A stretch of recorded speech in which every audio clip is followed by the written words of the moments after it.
Good morning, everyone. Hope everyone's having a great Monday.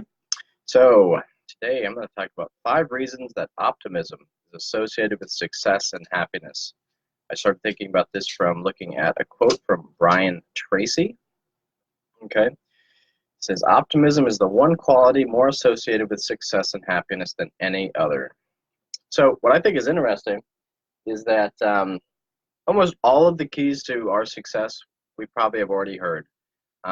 The only issue is that we either don't take them to really, deep in our hearts and apply them. Instead, we just hear them and we kind of like nod complacently. So what's the reason for that? In my own experience, I generally don't apply things or remember things unless they're interconnected with a lot of other stuff.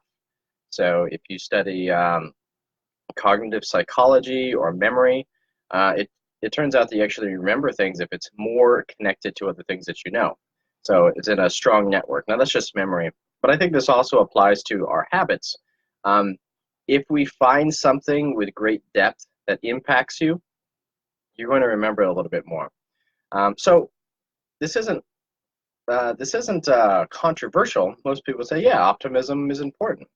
But the idea is, if we can discuss optimism and how important it is and why it's important for a prolonged period of time.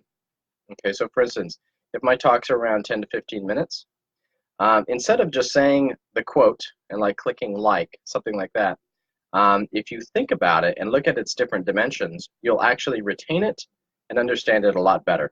And for me, I also like doing things more if I know something is accomplishing many things at once. Okay, so that goes back to if you know something in great depth and breadth, you are going to understand, appreciate it, and probably apply it more because you know you're not just doing something small. You're doing something that has wide-reaching effects. Okay, so basically what I'm going to talk about is some reasons why optimism is associated with success and happiness.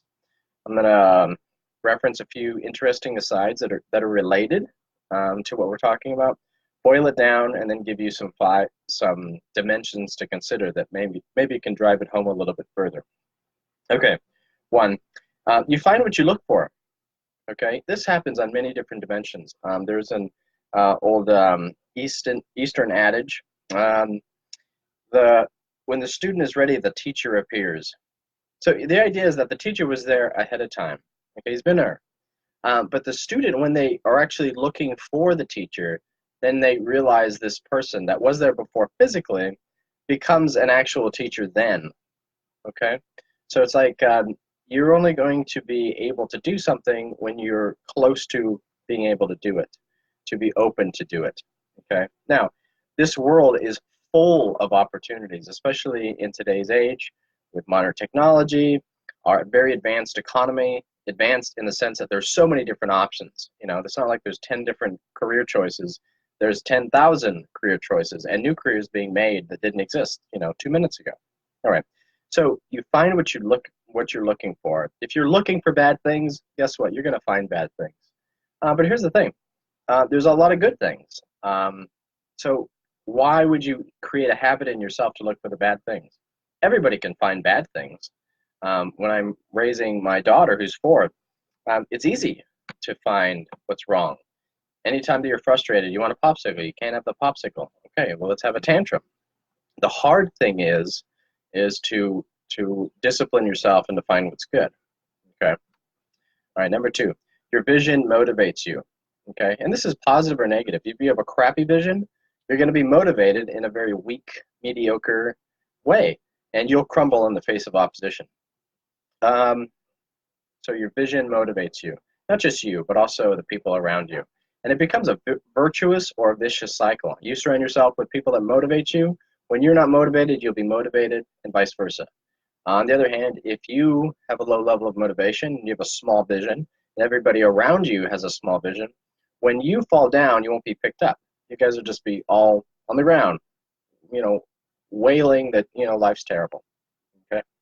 3, long-formed habits become your autopilot when things get bad. Have you ever been an autopilot? Okay, certainly anytime we wake up and we're kind of just going through the motions, we have a kind of autopilot, but that kind of autopilot is built through hard work, okay? These habits, this autopilot is a lot of hard work. Um, you get up early, you get to work early, you stay late. If you have these habits, like that's the expectation, when things get bad, it's a lot easier because it doesn't require a titanic amount of effort to do it. Okay. Now, how this relates to optimism, if you train your mind to focus on the right things and to never get sucked into negativity, and this applies to everyone, this applies to myself. I often look back at certain points of my life where I think I could have done better. It's like, yeah, I did get sucked into negativity. Why did I do that? I know better. But we should always have a renewed effort to establish these habits, because these habits are kind of like the autopilot you're building for yourself. You do something always, you know, and it becomes just like your second nature, then that's going to be good. It's going to be good for you, because when things do go wrong, that's your kind of default position. Okay, 4. Relationships are built with goodwill and vision. And optimism is related to both of these. Good relationships enable success and happiness. Harvard has a long-term study. I think it's like about 7 decades long so far. And they basically take a wide range of people, poor, wealthy, educated, less educated. And basically the golden thread that explains people's long-term happiness is basically long-term friendships. And long-term friendships, if you think about why would you create a long-lasting relationship? Do you want to hang out with somebody that is always a downer and always brings you down, that when you're discouraged, they just say, yeah, life sucks? I mean, nobody wants to be around those people, okay? And it makes sense, okay? So good relationships, long-term relationships, but also when you build things with a long-term view, that's a different type of thinking than just, satisfying your most basic wants. You have a long view. You're building something. You're building a life. You're building a social network. You're building a family. Okay, and part of that is to be a leader. And the only way that you can do that is leading towards something. And if you don't have any optimism, you don't have any vision. And why would anybody follow that? It doesn't make any sense. Okay. 5. Optimism is related to intentionality.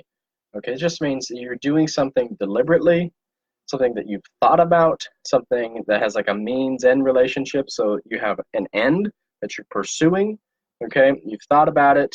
Your actions are fitting in a part of this greater whole. If you have this, okay, this optimism indicates something about who you are. Okay, you're pursuing something that you believe is good, something that motivates you, and it'll also motivate other people. Okay, so these are 5 reasons. Okay, you find what you're looking for. Your vision motivates you. Long-form habits become your autopilot when things get bad. Relationships are built with goodwill and vision, and optimism is related to both of these. Optimism is related to intentionality over time, meaning that it reflects daily and long-term decisions. Okay, so those are 5 reasons. Okay, here's some interesting sides. Can you honestly be optimistic? Okay, think about what that really means. Now, we've all met those like shysters and con artists, or like those managers that kind of have like that saccharine, sweet smile. You don't actually believe them. You would never categorize them as a good leader. And often they do things that they don't have the sincerity and integrity that you actually are inspired to follow and admire them. Okay. The reason why I'm bringing this up is that you can't just throw on your optimism face one day and do it. Okay.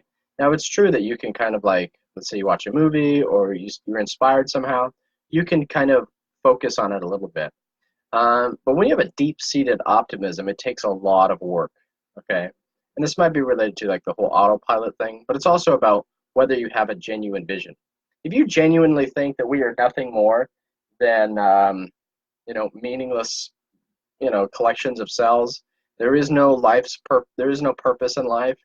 There is no legacy that's worth passing on to your children and family. If you really believe that there's no meaning in life, how could you be genuinely optimistic? That's hard. And the reason why I'm pointing this out is that it's not just work in the sense of saying some mantra in the mirror in the morning to like establish something, what you would think is positive. You have to kind of believe it. Okay, if you genuinely don't believe that there are good things in this world and that you could do a good job and you can do something that you're proud of, you're not going to be able to be genuinely optimistic. Okay, that brings me to the next aside. Optimism in some way can't be faked. Okay, so if you think about optimism, what you genuinely think that life is worth living, and that's not to say it's perfect, that's not to say it doesn't have suffering, and that's not to say that there are evils in the world. Okay, it's that even though those things are the case, there is a way that somehow you can be a just and good person, and that you could be convinced that there is some motivating meaning behind your life. Okay. All right. So three, great leaders make the best of what there is, and this can only be done if they have eyes for the good. Okay. Now, what I mean by eyes for the good, this is similar to the point above where I mentioned you see what you are looking for. There's plenty of good things. Even like I mentioned that book, Viktor Frankl, A Man's Search for Meaning, basically a psychoanalyst that was in the Holocaust. Check in one of my previous posts for that. If you have a firm, grounded meaning and vision in your life, in a way, it's kind of invincible. There is goodness, even in the worst types of suffering. And that's pretty interesting. And that's what motivates me. That's the reason why I studied philosophy, and I really think education's important, because there really is things in this life that are just wondrous. And even in the throes of the worst despair, there are good things. I believe that there's a God behind the fabric of our lives, that things will be worked towards His good, and that's very exciting. Okay. Four, your lifetime habits will be passed down to your children.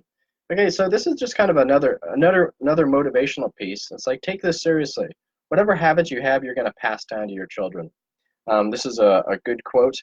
Children have never been very good at listening to their elders, but they have never failed to imitate them. I think this is perfectly true.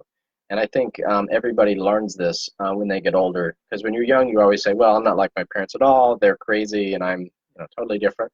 And you get older, and then you take a step back, and you realize that you have a lot of habits that are from your mom and your dad and your close relations. Whatever you're doing, you're passing on. You're passing on to your children. And this also goes to your organization. You are a leader. Whether you are paid to be a leader, you are leading people in a certain way. You're passing on that attitude. So it's not just you. It's not just what you want. Interestingly, if you are an optimistic person and you genuinely are optimistic, you're not just like faking smiles and being that annoying person that nobody wants to talk to. I'm talking about someone that's genuinely optimistic with a vision about a just world, that you could be just even if there's injustice. You can seek the good even if other people won't. You can endure to some lasting, important vision that you could be proud of. If you have that, you're going to pass that on. And also, if you think that the world is just unjust and full of, everything's horrible and everything in the country's horrible and everything, and it's always blaming somebody and it's victim mentality, you're going to pass that on. And you're not only ruining your own life, you're ruining other people's lives. So stop that. It's annoying. Anyways, let's boil it down. If you want to be successful and happy, okay, you do, everybody does, and help your family and friends and community, because it's related, okay, you need to figure out a genuine way to be optimistic, okay? And when I mean genuine way, I mean, honestly, you're not making up nonsense, okay? You're not just making up things to make you feel better. There really are good things in this life, even in the worst parts of life, okay? This takes habitual intentionality, okay? Making a habit of intentionally focusing on what is good and always a mind to look for the good, okay? Now, just to bring this around and maybe just to kind of surround this in a greater context, what do you believe about the world? Okay, why is the world getting better? Now, does it mean it's perfect? No, but there are some ways that the world is getting better. Figure out what those are. What ways is it better today than it was yesterday, or today better than 100 years? There's a ton out there. I'm not going to fill in all these blanks. I have talked about it in other posts, but you need to figure this out for yourself. In what ways has things got better? Two, country, whatever country you're in, are there some ways that it's gotten better? Okay, because those are the spots that you can start working on. You start from a place of strength, okay, and you work outward. Okay, changing a community, changing an institution, you start with what's working and expand the things that are weak, and you strengthen them. Okay, but if you have no clue about what's working and what's not working, you're just shooting in the dark. Okay, your community. Is the community getting better in any way? Start again with asking what ways has it improved? What can you do? What can you do to fix things right now? What can you do to inspire yourself and other people to get motivated to make things better? You can make things better. No matter how many unjust people there are, you could be a force for justice and goodness today. Okay, your own character. What opportunities do you have to improve your character? Okay, the hints. There's a ton of ways. There's a few ways that you can consider. Study the virtues. Pick a virtue, work on it for a week, and then work on another one. I believe that was Benjamin Franklin's approach. Pick a virtue. Focus on that for a week or a few weeks. Move on to the next virtue. If you don't know what virtues are, check out commonphilosopher.com. I talk about virtues here and there, but they're everywhere. What are the virtues? What are the vices? How can you get more virtues? You could be more. You could be more happy. You could act in a way that brings you closer to a full, thriving human being if you work on the virtues. Okay, but again, it doesn't happen by accident. It takes hard work. But if you work on virtuous behavior, you will be happier. You'll make other people happier, and that'll be a good thing. So check out my website, commonphilosopher.com. Apply these things. How can you be more optimistic? How can you intentionally be more optimistic to yourself, your family, to your work community, to your church community? Because if you're not being optimistic, you're being something else. Okay? If you're not leading people in a positive direction, you're leading them in a negative direction. Okay? Thank you for listening. Hope you guys have a great day. There are a lot of things that are wonderful today. There's a lot of wonderful things happening in this country. There's a lot of wonderful things happening in your city. And even if there are negatives in all of those dimensions, there are also positives. And if you want to fix the negatives, you have to be positive. So let's all go do that today. Let's do it this week. And let's all help us be more intentional about how we can be optimistic and to make the world a better place. All right. Have a great day.